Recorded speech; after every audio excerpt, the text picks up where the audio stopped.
Hey, Canucks fans, Patrick Allvin keeps on wheeling and dealing with another big trade. Just 2 days after trading away Anthony Beauvillier to the Chicago Blackhawks for a 2024 fifth round pick, he uses that pick in a trade with the Calgary Flames, and now the Canucks have a much stronger, bigger, better defense core with the addition of Nikita Zadorov from the Calgary Flames. Yes, Zadorov and Chris Tanev both supposedly on the Canucks radar, but with the injury to Carson Soucy, who is primarily playing on the left side this year, with that injury coupled with the cap savings gained from the Anthony Beauvillier trade, now the Canucks have traded for Nikita Zadorov. So Zadorov comes over from Calgary, and in exchange, going back to Calgary, is the 2024 fifth round pick that we got in the Beauvillier trade, and also a 2026 third round pick. So a couple years down the road. This is a big win for the Canucks and a big win for Patrick Allvin in a league where, in a time where people say it's tough to make hockey trades, he's made trades that have brought in guys like Lafferty, like DeSmith, and now the Nikita Zadorov.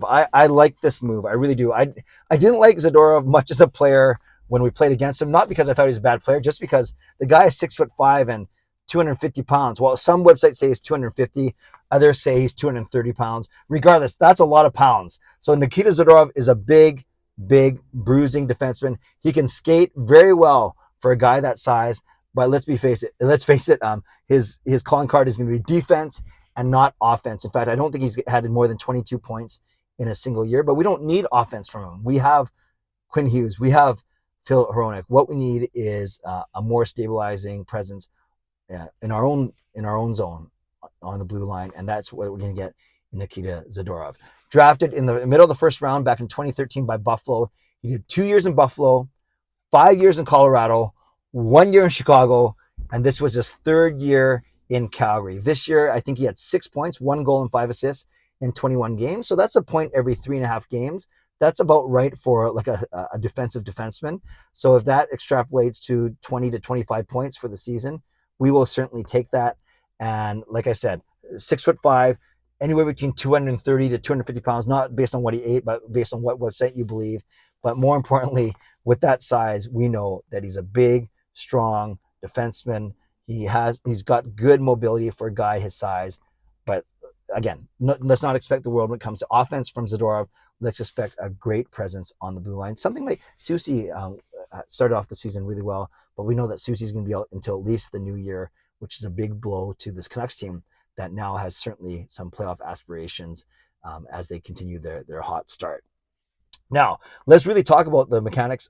Salary cap wise, Beauvillier's salary was 4.15, Zadorov at 3.75. So the Canucks technically have room to spare. They still have another $400,000 to play with from that deal, at least. I don't know what their total cap hit is right now. And Zadorov is an expiring UFA. So at the end of the season, you can walk away from him. You're not going to trade him, I think, if you're loading up for a playoff run. But he's the type of player that's going to be awesome in the playoffs. That big, sturdy, nasty defenseman on the back end. And like I said, so maybe this kind of squashes the Ethan Bear return rumors for a little bit. Ethan Bear's on the right side. We know the Canucks have Hronek, Myers, and then this committee of Friedman, Juleson, and McWard on the right side. Whereas on the left, we saw that Rick Tocchet wasn't sold on Akito Hirose because he didn't get to play in this last run. And then you're looking at Bovenlander and Irwin as depth options. Zadorov, obviously a massive improvement, upgrade over all those guys. So when we are healthy right now, and we're not, we could roll out a top 6 on the blue line of Hughes, Hronek, Zadorov, Myers, Soucy, and Cole. You move one of Soucy or Cole to the right side, and you keep Hughes, and you keep the other one of Cole and Soucy, and you keep Zadorov on the left side. So we're going to be at least 4 or 5 weeks away from that until Soucy gets back. So in the meantime, I think you look to see it's going to be Hughes, Zadorov, and Cole down your left. Now you have Hronek and Myers on the right, along with one of, like I said, Cole, Juleson, or McWard. But what an improvement this is right now, especially in the short term, while Soucy is out and then gearing up for a long playoff run. The acquisition cost is absolutely nothing. It's the pick that we got back from trading Beauvillier, plus a third rounder in 2026. I don't want to say that's absolutely nothing, but that pick admittedly doesn't matter to this Canucks team right here, right now. So a great trade for the Vancouver Canucks. I don't think Zadorov is going to play tonight, but he could play as early as Saturday. And guess who the Canucks are playing on Saturday? The Calgary Flames. How delicious is that?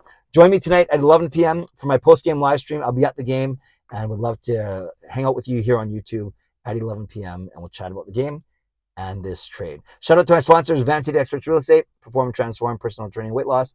Thank you, legendary Lucas Gates, legendary Carol Bovenlander, legendary Andrew Chang, to Hall of Fame franchise members for their support.